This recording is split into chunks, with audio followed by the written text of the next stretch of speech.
Yeah. We're going to run it. We're going to try to get Saudi Arabia to join the Abraham Accords to end the Arab-Israeli conflict in 2026.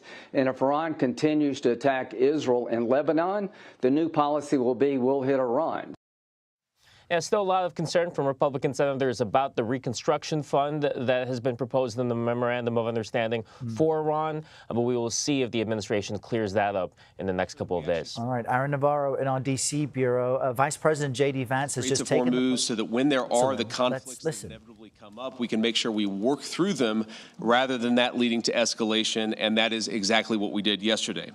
Number two, we also wanted to build a mechanism, a similar mechanism for deconfliction for the regional ceasefire. As the President of the United States has himself said, sometimes these ceasefires just mean you're shooting a little bit less, but we wanted to make sure that we had the proper coordination set up so that if there is shooting, if Hezbollah fires at Israel or if Israel responds, if there are other conflicts that arise in the region, we're actually talking to each other and figuring out how to stop the shooting, how to make the region safer, our allies and everybody else. We set that up as well. Number three, and this is probably what we're most excited about as Americans, the Iranians have agreed to invite IAEA inspectors back into their country. That is a major milestone for the American people and the first step in permanently denuclearizing or permanently ending a nuclear weapons program in Iran. And that's exactly what we wanted to do. That's exactly what we asked to happen. We made a lot of great progress on other nuclear talks. And that leads me to the final thing that we wanted to accomplish, which is actually set up the process for the technical negotiations that will follow. Our teams working with the Iranians, the Qataris, and the Pakistanis made great progress yesterday. They will continue to work at the technical level with the teams here in Bergenstock. And then those technical negotiations are going to continue over the weeks and days to come. We wanted to set up a structure for that so that you could have proper political oversight, but obviously, as much as this place is very beautiful, I can't stay here for the next 60 days. I'm about to go back home to the United States, but the technical teams are going to be working with proper oversight to make sure that we're accomplishing the objectives that matter for everybody. So those are the things that we wanted to accomplish. We came here, we did exactly that. The way that I think about it is very simple. We laid a very good foundation for a successful final deal.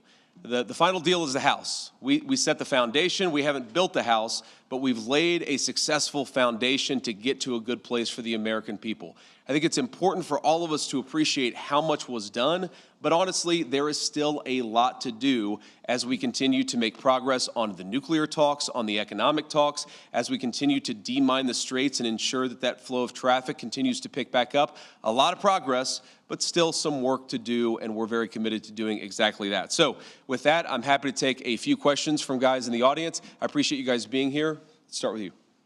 Thank you, Mr. Vice President.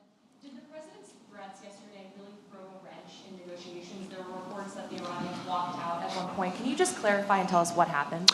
No, they didn't throw a wrench in the system. The thing with the Iranians, yes, they did threaten to walk out, or at least there were social media threats that they would walk out. But we were negotiating well past 1 in the morning yesterday, so they didn't walk out. And their technical team is still here in Bergenstock working with our technical team actually as we speak, though I imagine maybe some of them are taking a break to watch this news conference. But look, what we told the Iranians yesterday is when you guys engage in what us millennials might call trash talk, you can't expect the President of the United States not to respond and not to correct the record. So when they say things that aren't true, the President is going to respond to it. I'm going to respond to it. Americans are going to respond to it. When they make threats that aren't rooted in reality, they have to accept that the President of the United States is actually going to set the record straight. That's all that happened. So yes, there was a little bit of threatening, there was a little bit of whining, but at the end of the day, the talks continued and we made great progress.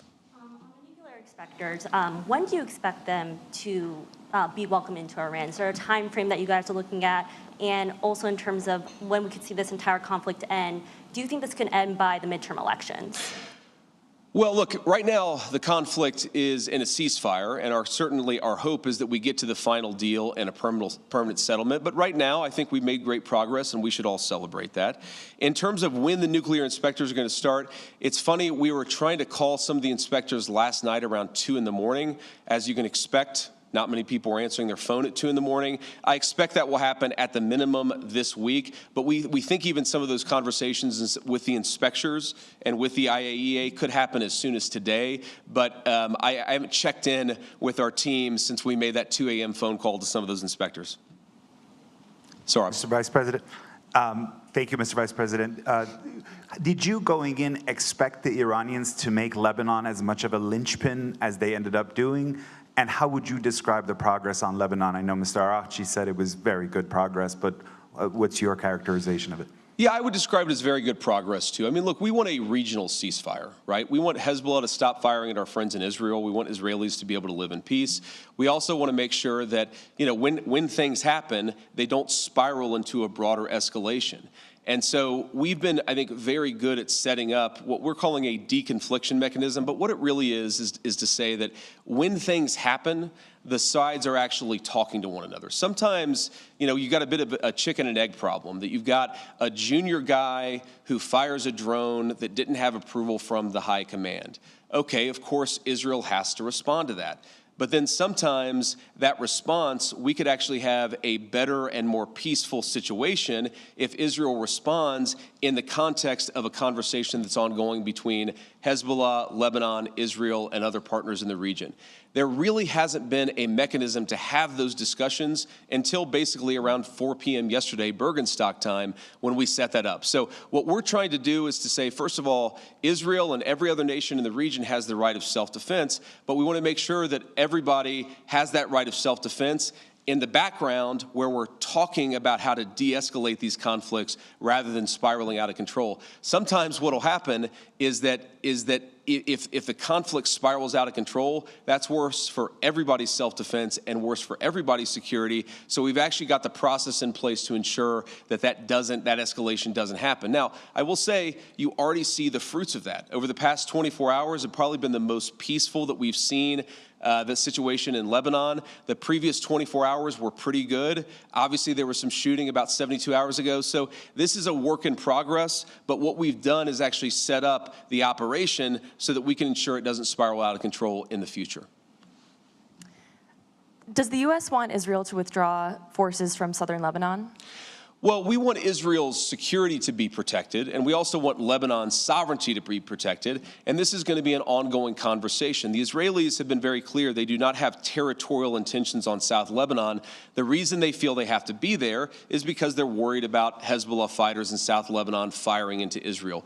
We do believe, of course it's going to require a lot of hard work, that we can get to a place where Lebanon's territorial integrity and sovereignty is protected, Israel's security is protected, and that's going to require some coordination with the Lebanese armed forces, and also it's going to require the Iranians to rein in Hezbollah. That's all the sort of things that we were talking about yesterday, and again, I think that we got much further compared to where we were just 24 hours ago. Have you spoken with Prime Minister Netanyahu during any of this process at all in the recent days? Yeah, we were in constant contact with the Israelis yesterday, but also, of course, with the Saudis and the Emiratis and others in the region. We talked to the Lebanese yesterday as well, so we're constantly trying to keep our regional friends updated about this. This is not a deal that the United States is imposing on the region. This is a deal that the region has desperately asked the United States to put in place.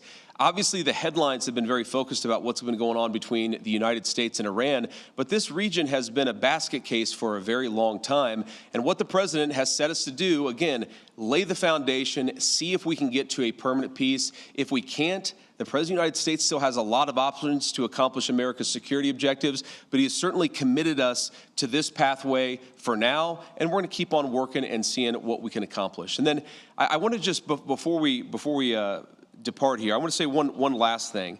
I've seen some misreporting about frozen or unfrozen Iranian assets. One of the other things that we wanted to do, and wasn't as high of a priority for us for obvious reasons, but we wanted to make sure that we set up a process where if we ever unfreeze Iranian assets, we can ensure that that money, that Iranian money, goes to help the people of Iran and not to fund terrorism. So Jared Kushner actually came up with a very interesting solution with the Qataris, where basically, again, if there is any frozen Iranian assets that are unfrozen, then we have approval over that process. The Qataris have approval over that process. And then the money would actually go to buy American soy, American corn, and American wheat for the benefit of the Iranian people. And as much as I see some of the press misreporting on this, and of course, buttressed by what the Iranians are saying, or not all Iranians, I want to be clear. There are a lot of Iranians who are telling the truth about what happened yesterday, but you see some social media reporting that gets this wrong. But fundamentally, what Jared and the Qataris and the entire team here in Bergenstock accomplished is, to me, a classic Trump deal, where if Iranian assets are ever unfrozen, they're going to go to make American farmers richer and to feed the Iranian people. That's a very, very good and very classic Trump deal that's great for our people, great for the people of Iran, and fundamentally, again, will contribute to this regional security architecture that we've built and that we're going to work very hard to ensure that it endures. So from Switzerland, thank you all for being here. I appreciate the questions and I appreciate the engagement. I am looking forward to going back home, and we'll certainly keep everybody updated on what happens in the days and weeks to come. Thank you all. All right, we've been listening to Vice President JD Vance there in Lucerne, Switzerland, giving the press an update on the peace deal negotiations between the U.S. and Iran mediated by Qatar. Let's jump back to White House reporter Aaron Navarro. Aaron, one of the big standouts, we missed point number one from the Vice President, but we understand three major points he addressed: coordination mechanisms for the demining of the Strait of Hormuz, a deconfliction mechanism, he mentioned as point number two, for things like Lebanon and Hezbollah. And number three, he said the Iranians have invited the IAEA back into the country to monitor its nuclear program work. What jumped out at you from what we just learned? Yeah, I think it was number three, the UN nuclear watchdogs coming as soon as this week to essentially be a third party to look at Iran's nuclear program, or what remains of it. And that is a big step in achieving what the president wants in terms of at least controlling or really restricting Iran's nuclear enrichment program. That was a new point that we did not necessarily learn from some of the readouts in the initial hours after negotiations ended. I think also that when it comes to some sort of mechanism that the vice president talked about in deconfliction between Israel and Lebanon, that had been something that has thrown several wrenches in general when it comes to the diplomatic approach between the U.S. and Iran. You did not see the vice president there, though, say that they want Israel to retreat from southern Lebanon. That has been an ask of Iran in recent days, as they have threatened to close the straits over that conflict. So we will see if the U.S. language when it comes to Israel and the war with Hezbollah will accelerate or change in the coming days. Though the vice president did say that the last 24 hours, at least, has been relatively smooth in that conflict. Yeah, it's interesting to hear what the vice president does and does not say in the Q&A portion of these remarks. He was also asked about Iranian funds being defrozen. He said there was some misinformation out there about how that would exactly work. Remind us what he said on that front. Yeah, that was another newsy point where he said that Jared Kushner, the president's son-in-law, who has been crucial in these talks in the Middle East, worked with the Qataris to set up a sort of approval system should the funds for Iran be unfrozen. And the vice president said that the U.S. and Qatar will have approval over that money to make sure it doesn't go to fund any terrorist groups that Iran supports in the region. And apparently Kushner worked out a deal, which the vice president said is a very Trump-like deal, to where frozen funds that are unfrozen for Iran would be used to buy American soy, American wheat, food for the Iranians, as they have seen some of their worst inflation since World War II.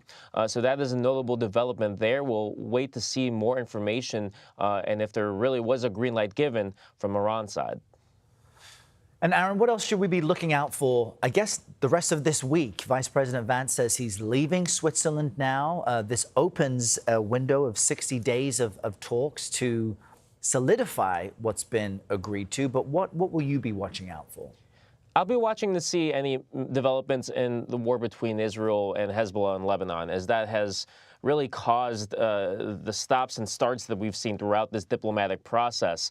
As the vice president mentioned, he's heading back to the U.S. Iran's delegation has already left, but there are still technical teams on the ground in Switzerland to work out some of the nitty-gritty details when it comes to Iran's nuclear enrichment, when it comes to the financial incentives for Iran, the lifting of sanctions, the unfreezing of assets, and what that looks like, as well as the demining of the Strait of Hormuz. There had been reports that there had been up to 80 mines that had been laid underwater there. As the traffic continues there, that'll be a priority to make sure ships are straight and ships are safe, and that manufacturers feel okay using that transit corridor. So I'll be watching to see that. And generally, if there's any reason for the vice president to return to Switzerland in the coming days, should any big progress be made. As he said today, it was mainly just a foundation that was set, and there's still a lot of work to do. Aaron Navarro in our D.C. bureau helping us understand this live event as the Vice President speaks. Aaron, thank you. CBS News Middle East contributor Courtney Keeley joins us now. She was also listening in to this press update from the Vice President. Courtney, good morning. So we've got three topics that are to be discussed over these next 60 days. Iran's nuclear program, the fighting in Lebanon between Israel and Hezbollah, and the Strait of Hormuz. What do you think has the best chance of actually being addressed? Well, first of all, I really want to address the vice president's language because he was very dismissive of the Iranians, and they watch every single thing that is said and done by the U.S. And so the words he used were almost as if Iran has been being childish. Now, when the MOU was signed, Hezbollah called it a great victory. And Iran, they put out a statement with Mojtaba Khamenei, the new supreme leader who took over from his father, with an IRGC emblem, Iranian Revolutionary Guard emblem, signifying the unification of the Iranian Revolutionary Guard. So even the U.S. did take out top leaders. There's a new leadership that's even more strengthened. The Strait of Hormuz, one thing, it can be open, but after 60 days in this agreement, it says that there could be maritime services that Iran and Oman and some of the Gulf countries take up. So does that mean that they all of a sudden get a toll, that they get to monitor the Strait of Hormuz, which is not what people want? Secondly, this waiving of sanctions, which isn't undoing sanctions. Congress has to do that, and we'll have to see how that goes. The waiving of sanctions, first of all, nothing addresses human rights issues. Nothing addresses 36,000 people approximately that were killed in January when President Trump urged them to take to the streets. This money will line the regime's pockets. It might not trickle down to the people, but maybe just enough to keep them from protesting over the inflation, because the real has crashed. So this deal is to continue to talk about it. A nuclear deal, this sort of taking down the uranium down to a non-nuclear state. It's called downblending or diluting.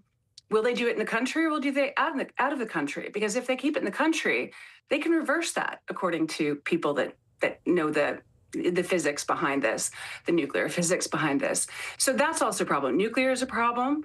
The money, when it comes into their coffers, and there's already billions of dollars already coming at tankers out, will it go into the regime? Will they start paying the salaries of Hezbollah fighters and their families again inside Lebanon? That is something that they do. They're not just, it's not an errant drone strike that the vice president just said that could happen.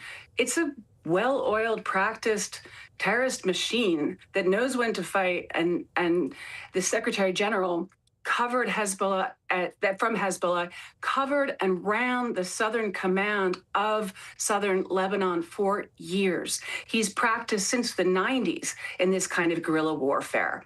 They probably won't do anything if Iran wants them to hold their fire, but we've seen Iran can also just hit northern Israel like it did 2 weeks ago to this day.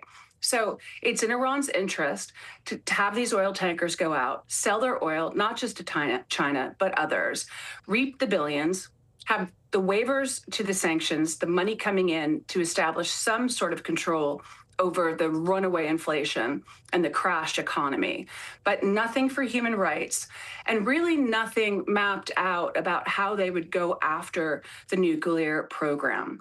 Now, last year, we saw the devastation of nuclear power sites, but there's still that that cache of uranium, highly enriched. It could be downblended. It could not be, and it is excavable.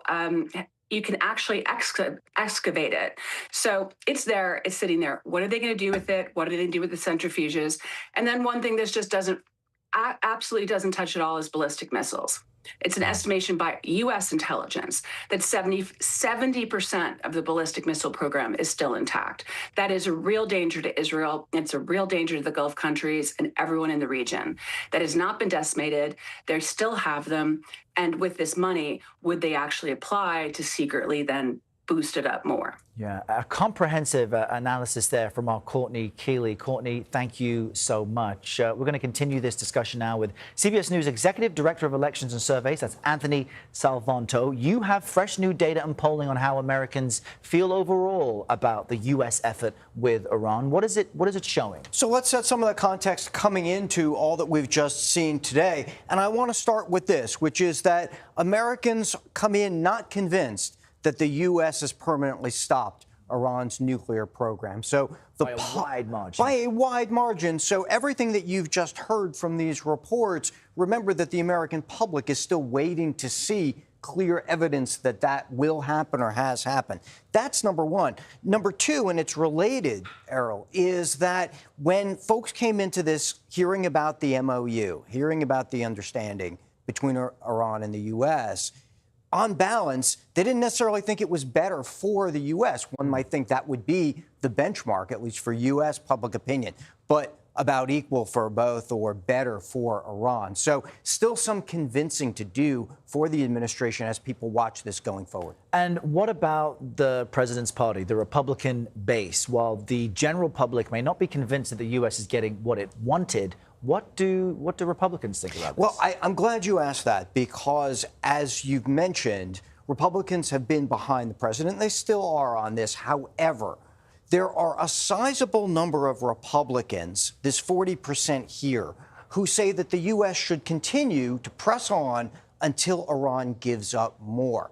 And that, I think, is important because when you look at who these folks are, they think that not only has the U.S. not stopped the nuclear program, but also that it's not acceptable to leave the current Iranian leadership in power. And that's something even more broadly Americans have said, even if the administration hasn't said that's an explicit goal, but Americans have been looking towards that as a possible U.S. aim. And there's a lot of these folks, especially within the Republican Party, who think that that's what the U.S. ought to be doing. Fascinating. And as it shows there, a majority of them, both MAGA Republicans and Republicans, do think the conflict should end now, despite the fact that they support the president overall. Yeah, and very quickly, too, for also context going into this, there is gas prices lingering over all this in the public mind. This has been hard-hitting for a lot of Americans, so they do see, if the conflict ends, lower gas prices. Anthony Salvanto, thank you so much. Viewers can see more of that at cbsnews.com. And we are following more news for you. The U.S. men's national soccer team clinches a spot in the World Cup knockout round. This is huge. We'll break down their dominant win over Australia and what comes next after this very short break.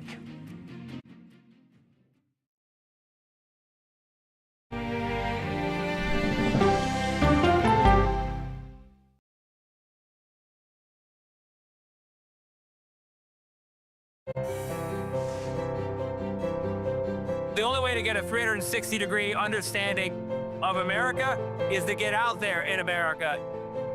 There really is no swing at all when it comes to the priorities of everyday people. We care about how secure our job is, whether we can plan on retiring with dignity, whether our kids can have a brighter future than we have today. These are the fundamentals of American life, and I think they can be again. Why doesn't he tell Republicans, come into my office, let's hammer this thing out? Margaret, it's a totally fair question. Politics isn't a game. Why are you opposed to this deployment? It's unconstitutional. Politics is about policy. I'm a voracious consumer of information, and I'm impatient. I don't like to be spun. To be moderator of Face the Nation means bringing the most powerful stakeholders to the table to become better informed.